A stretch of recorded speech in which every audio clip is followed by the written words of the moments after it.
Hello and welcome for this special series about death and dying through Ayurveda, spirituality, and music. Namaste, my name is Dr. Shubham Kulkarni.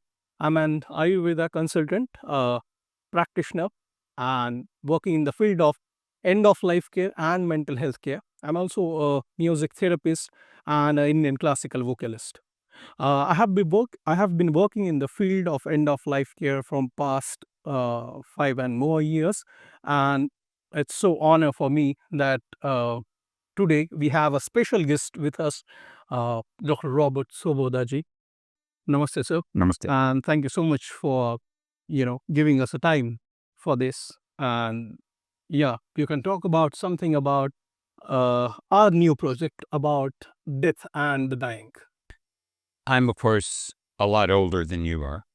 So I'm a lot closer to death, God willing, than you are. But I continue to be amazed, just like Yudhishthira was amazed.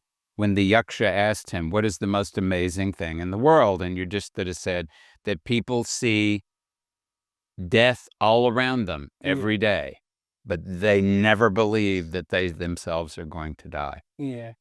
And I continue to right now. A dear friend of mine is challenged with the imminent death of her father and the very soon death of her older sister, and her father has left things to the last minute in a complete mishmash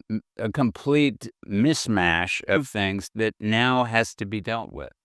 So it is my sincere request to everyone in the entire world that they realize that they are not permanent, and they should prepare themselves for this one thing you can guarantee in life. Nothing else is guaranteed. This is guaranteed, and this is the one thing that people don't want to think about.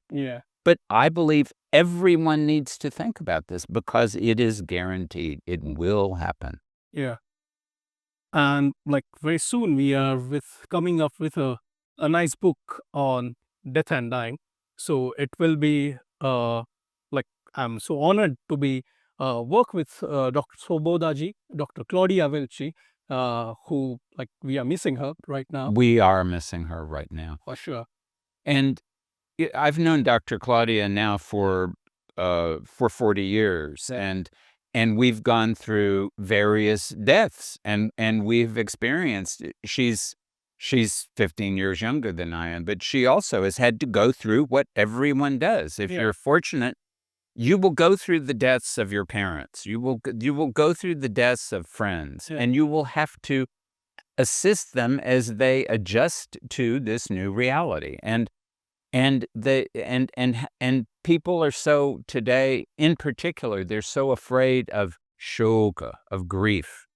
But that's a natural part of life. Grief is happening all the time. It's always the case that someone is going to die in your personal environment, and you have to be prepared to deal with that. Yeah.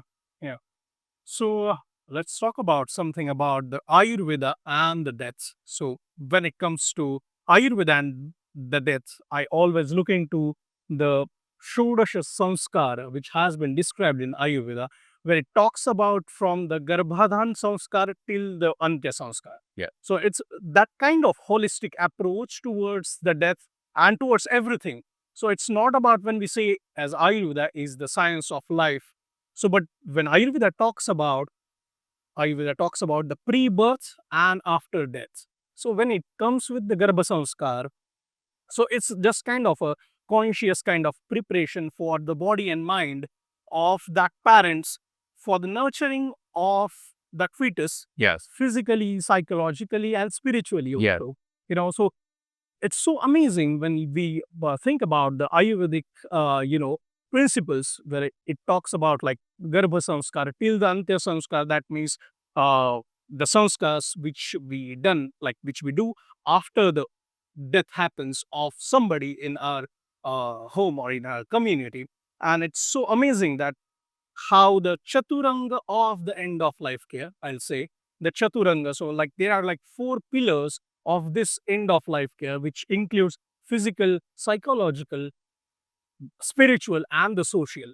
are covered by the Ayurveda. So everything is covered by the Ayurveda, I think. And for me, as like my idol in this, speciality of end of life care is Dr. Elizabeth Kubler-Ross. Like Yeah. I read a lot to her, Yes.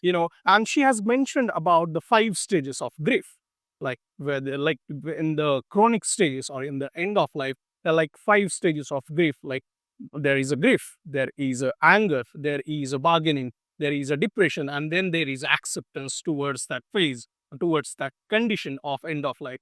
So I think the Ayurvedic therapies, which the Charaka or the Sushruta or the Vagbhata has explained, we can support with those kinds of therapies in each of these phases. I'm not saying we are doing it for the quantity of life, but for sure the quality of life which is remained for that person till his death, we can definitely support that kind of person with Sattva Vaja Chikitsa, which we can correlate with the psychotherapies or the Daiva Vyapashraya Chikitsa as a spiritual therapies, or even with the Yukti Vyapashraya Chikitsa, with Ayurvedic medicines and all. So, like, what's your thought about how we should use the Ayurveda in the Mrityucharya? I know you have used this word many a times about Mrityucharya, as Ayurveda talks about Dinacharya, Ritucharya. Yeah. Like, I have heard this word from you only when we were doing the course together, and it was the Mrityucharya. So, please talk about this. One of the things that I like to focus on is the fact that if a person lives a long life, um, inevitably, the nature of life is you begin when in childhood in a kapha pradanya state. Yeah. The kapha dosha is pradhan. And during the time you're most active in the world, that is the pitta pradanya state. And so during the kapha pradanya state, this is the period of brahmacharya. This is the period when you should be studying your dharma. And during the pitta pradanya state, this is the period of grahastha. This is the period when you should be focusing on artha. But then once you get to a point where you have worked a good amount and you are ready to retire and to move, you need to be able to understand that you need to move yourself initially just slightly into vanaprastha or vanavasa, Yeah. slightly out of the big middle of society. And you need to focus on what kama, what ichcha, what desires you have remaining, Yeah. so that you can let go of all of that. That's what moksha really means. Moham kshayati, the destruction of all of your delusions. Yeah. And that's the time when you should be doing sannyasa. And sannyasa means letting go of everything, because you're going to let go of your body. You're going to let go of your food. You're going to let go of your house. You're going to let go of your spouse. Everything is going to be let go of. And if you have any craving, any residual desire to hold on to something, you need to be looking at that and finding a way to work through it. And if you are able to, God willing, live to an older age, Vata is going to become predominant. Yeah. And the nature of Vata is, first of all, increased by age, but it's also increased by fear. Yeah. And the biggest fear that anyone has is the fear of death. And the closer you get to death, for most people, the more afraid you are. And the more chances that Vata will be increased and that some kind of Vata prakopa will occur, which means you won't be able to focus. And it is so critical to be able to focus as you move through the dying process so that you can permit yourself to be released from your body. That will be better for you. It will make it easier for you, but it will make it easier for all the people around you also. Yeah. Because grief also creates Vata. Yeah.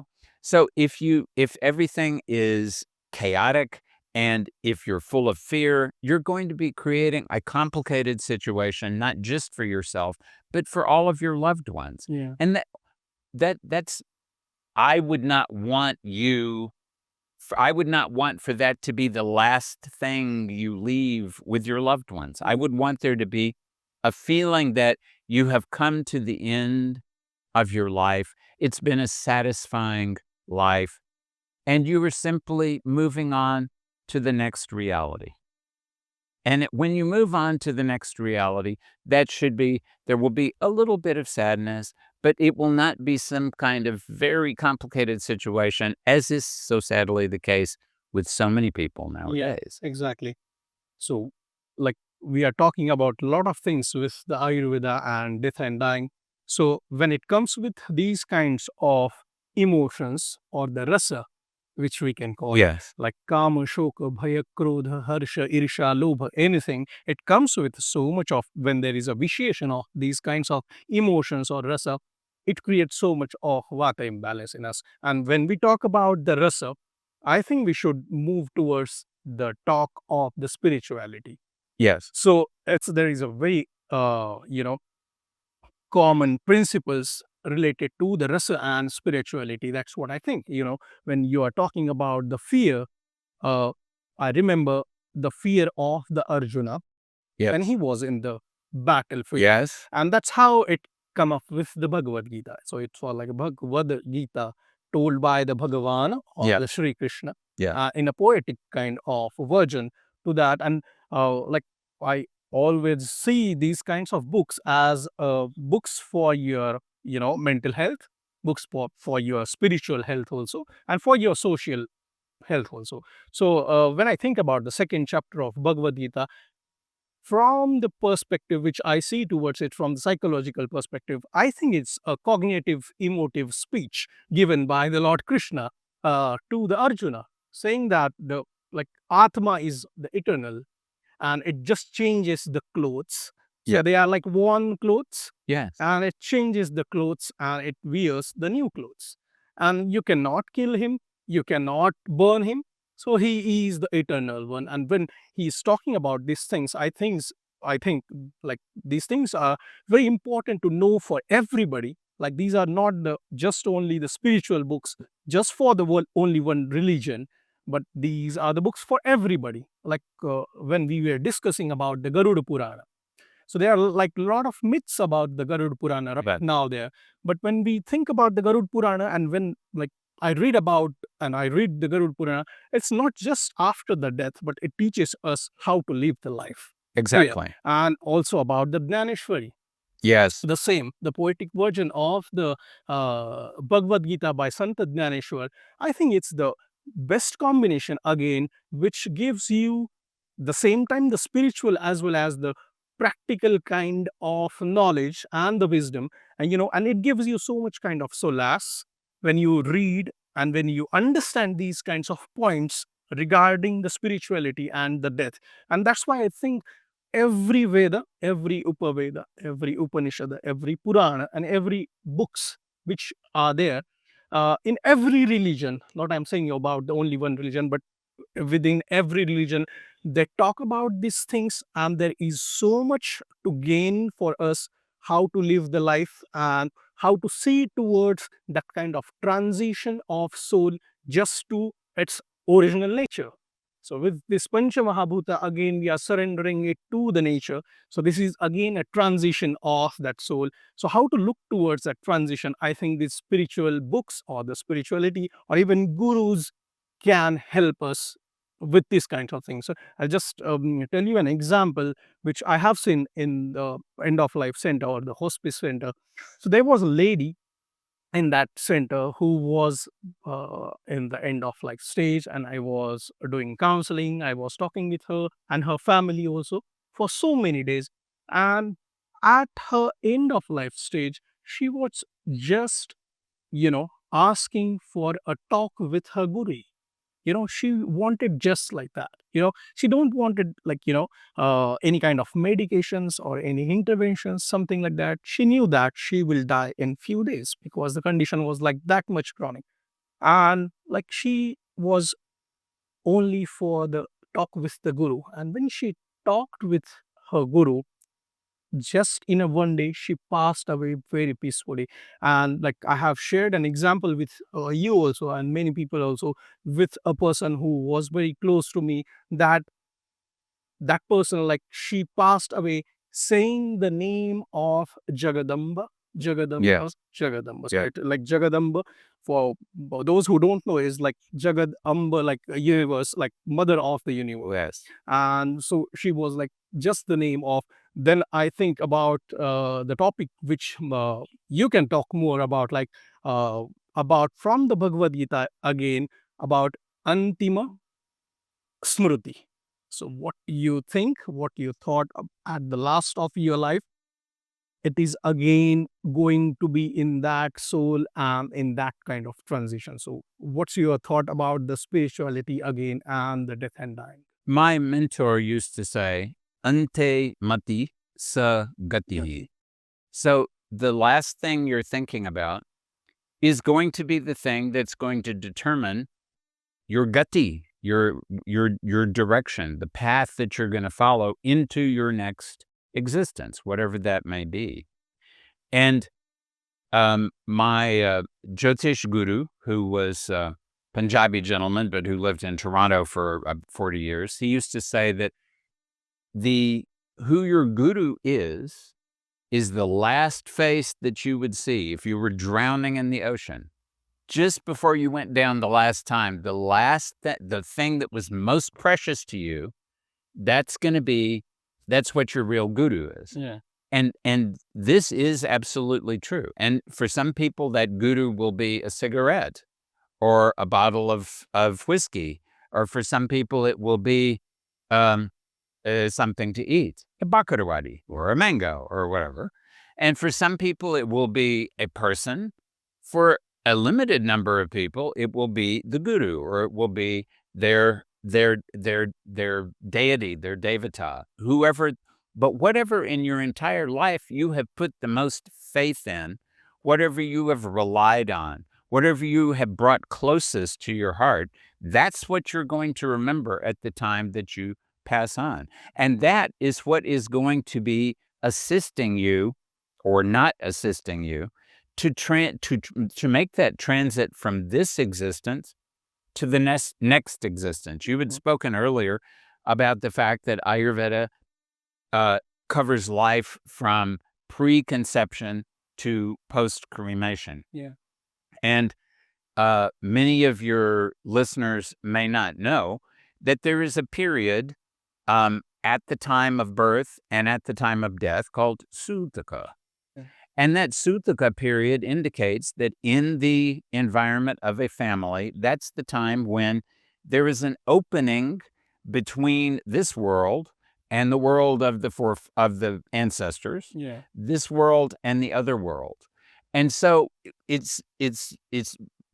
I would encourage people to recognize that we are coming from that world.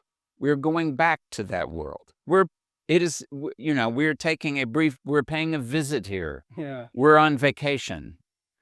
And we can do things here. They say that even the devatas want to be born here because this is the place where you can change. So there is great value in being born in Mrityu Loka. It's very complicated. Yeah. You have to worry about having doctors and dentists and finding food and all kinds, and roti, kapada, and makan, and all kinds of other things. But the fact is that you can make changes. The challenge is, are you going to make good changes and move in a sadgati, a good direction? Or are you going to get caught up in some kind of sense object desire and get dragged in some direction that is not going to be useful for you?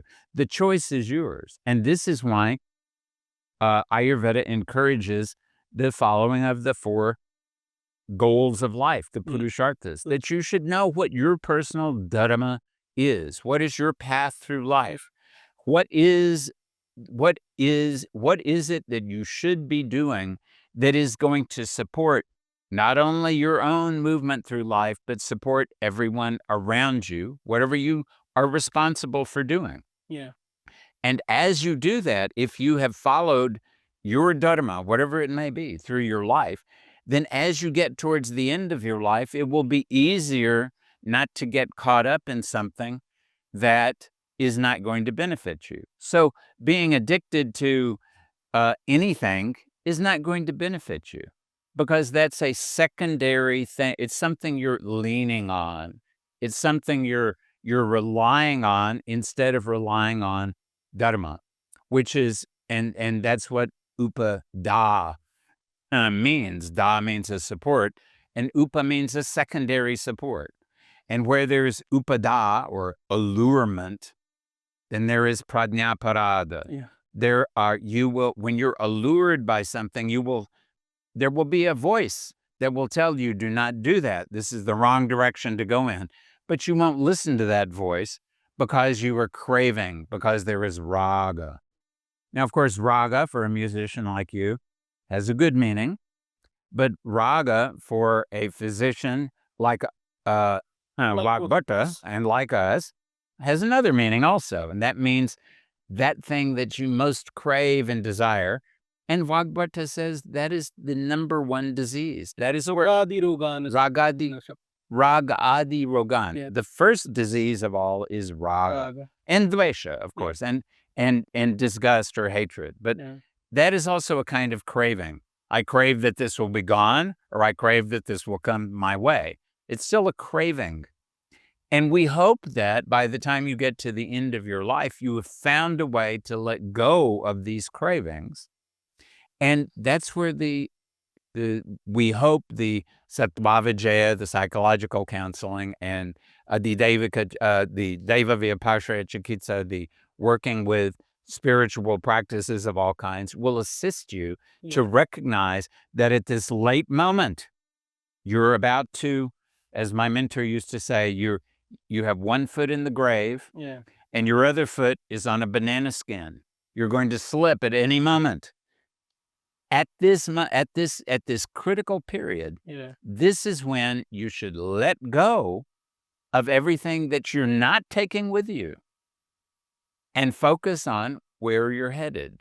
But you need to know where you're headed. You need to have an idea of where you're going to go. And this is what you should have been doing during your entire life, evaluating your relationship with that existence, which you described very beautifully as Lord Krishna explains in chapter 2 of the Bhagavad Gita, that there is one reality, and it never dies, and it's never born, and it is never split into. It appears that there is difference. It appears that there is individuality, but really, this is just the same kind of play we see on the movie screen. And you can have a movie that is a tragedy, or you can have a movie that is a comedy. Or I remember when I started studying I came to India first in September of 73. And in May of 74, I started the Ayurvedic college. And it was either in May or June that Jai Santoshi Ma, the movie, came out. And Jai Santoshi Ma, it was a terrific hit.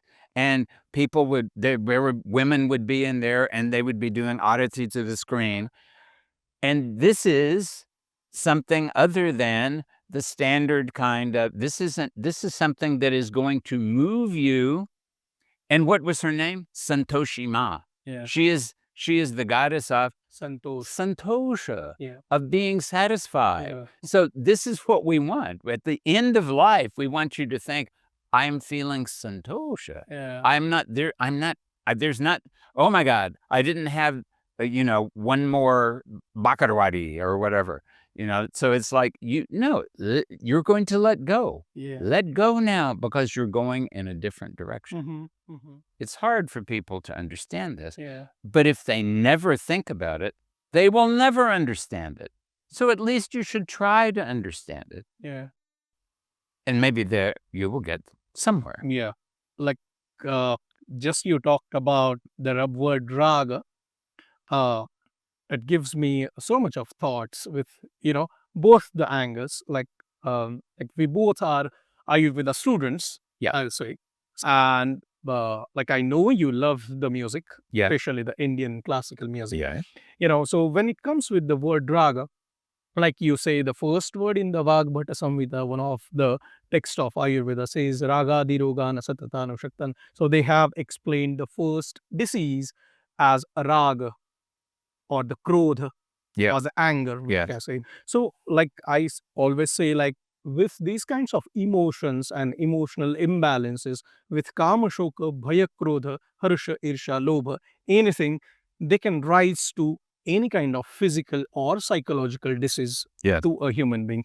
So when it comes with the end of life, or when it comes with the death or the dying, for not just only for the dying one, but for the caregivers also, their emotional perspective, we should look into it. Like not just for the doctors or for the physicians, but normally also those people who are taking care of their father or mother or grandmother, anyone, they should look into their, their hobbies, their emotional things, their how they can make them happy. So I think the music is the thing, or is the remedy. So I think in the end of life care, the music becomes the therapy more than the art.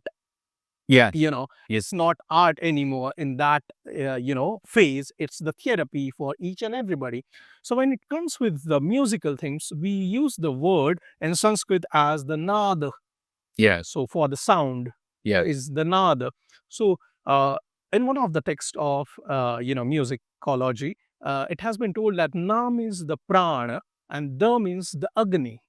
So I think the prana and agni, which is important for us to to live and to survive on this planet, there is a depletion of the prana and agni at the time of end of life, at the time of death.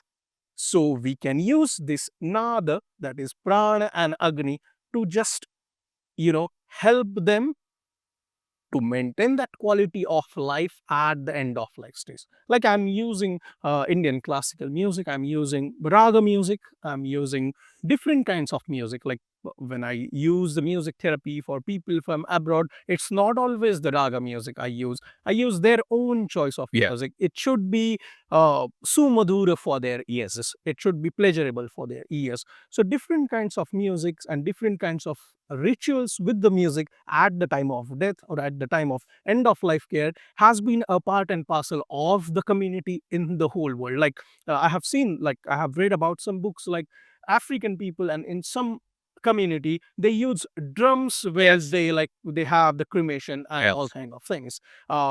In other kind of community in Africa, they have some kinds of trumpets, like things. They play those kinds of things when there is a the procession for the death. So it's the celebration of the death, which we always talk about. So why not to celebrate that soul? Why not to celebrate that transition of that soul with the music? Because which is the eternal again part of our life. Music, when when we like take a birth and when we have the death also, the music is a part of that. So while using some kind of music, while using some kind of ragas, like different ragas, different instrumental music, or even with some kind of mantra. So just the omkara or just any other kinds of mantra, which helps for their own psychological, spiritual, and even for the connection between the caregiver and the dying person. The music is a lot. So I have seen, like I'll tell you an example. Like I have asked a family to write a poem and to tune that poem for their father who was on the deathbed, like who was near to the dying process and the dying. And they have like mentioned and they have wrote such a nice poem about their own feelings for their father, and they have tuned, and the all family came to the hospice and they sung for that, and he was with his tears. How beautifully music can work for them. So I was just a medium, just to tell them, yeah, this is an idea. So this is also a part of a therapy as a music therapy. So this is how you can use the music just to convey your emotions to your father. And this is how music works with them, with some emotions. And this is what the santosh, which we want at the time of the death.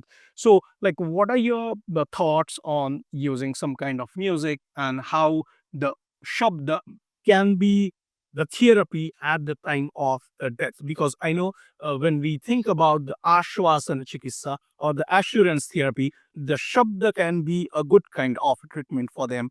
So, what are your thoughts on that? Well, in Sanskrit, we say when someone has died, we don't say, murge, he's dead. we say Panchatvangataha. He's returned to fireness. But what does that mean?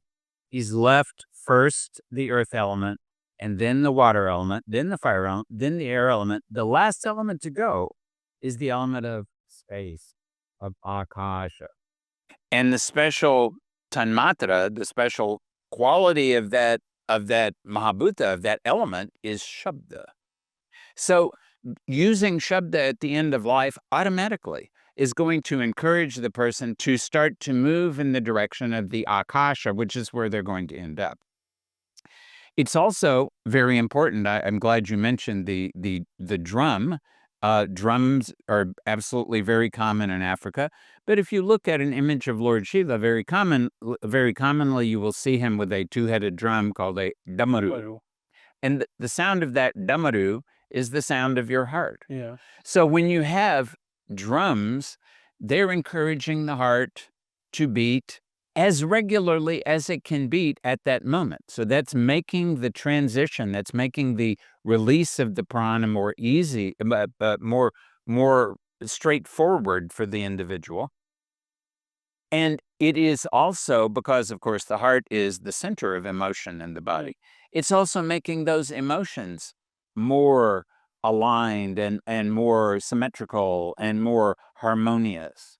And then, yes, if you can do something beautiful like you described, and it's at that moment that whatever you can do to communicate to the dying person how much you appreciate them, how much you can. So often is the case, and I've seen it in my own life also, that sometimes a person will wait, sometimes for weeks or months, until the one person they want to see Yeah. will come. And as soon as that person comes, that's the time when they will let go. So you want to be able to assure them that now you can let go. Whenever you're ready to go, now is you don't have to hold on anymore.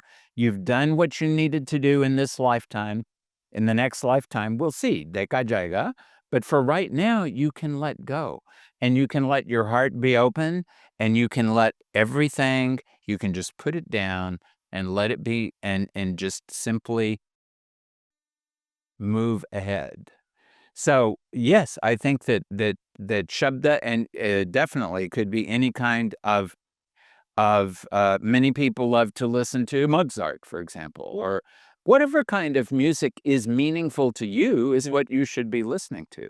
And of course, mantra is a very wonderful kind of thing, and that's why that we have so many mantras that relate to Lord Shiva, and that's why we have the Rudra Dhyaya, the Sri Rudra Prashnam, and that's why we have these things that are very specifically for the god of transition and death, Lord Shiva, to assist people to become familiar with that space that they are going to move into. And the more familiar you are with it, the easier your transition is going to be. Yeah, that was Dr. Robert Svoboda, friends, and thank you so much, Svoboda, sir, for being with us and giving us a time for like talking this niche topic. I'd say the death and dying. Maybe a niche, but it's the most important niche of all. Exactly. That's it for now. Thank you so much and namaste. Om Namah Shivaya. Om Namah Shivaya.